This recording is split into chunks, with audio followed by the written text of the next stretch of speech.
In this video, I will demonstrate how to create a new zone using the Pure UVC app. A zone is essentially a standalone area where you want all of your UVC fixtures to act in the same way.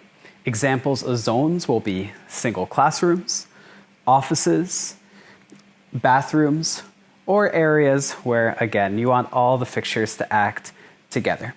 This means that, for example, if you have a classroom or a zone where you have 3 UVC fixtures, if one fixture detects motion, then all 3 fixtures will deactivate. This is one of the safety protocols and features included with the Pure UVC app and the IntelliSafe controls. So the first step in creating a new zone is making sure that you're on the zone screen. You'll see the highlighted house icon at the bottom left of the screen. Then click on the filled house icon at the top right of the screen. From here, you'll get into zone management. Click Create a New Zone at the bottom left of the screen.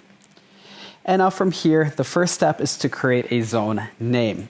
So a good habit here, a best practice, is to use room numbers when available. So let's say this is a sample school. I might say room 150, and let's say that is going to be the 2nd grade math. So it's a 2nd grade math room, it's room 150. Now it's very clear to identify for any user of the space, any facility member, any teacher, anyone who has access. Next step is to choose an icon. The Pure UVC app is preloaded with different types of icons. You can go select one of these. For this example, since it's a classroom, I'm clicking Classroom 2. You also have the option, if you click Others, then you can go use your own photo, either taking a brand new photo or choosing a photo from your library.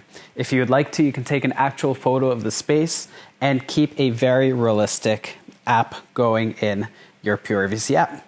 So once you're set here, you're going to click Done. And that's all there is to it. Now you have room 150, 2nd grade math, inside of your zone management. And later on, when we start to get into accessing different fixtures and manual on-demand disinfection, the zone screen is going to be very useful.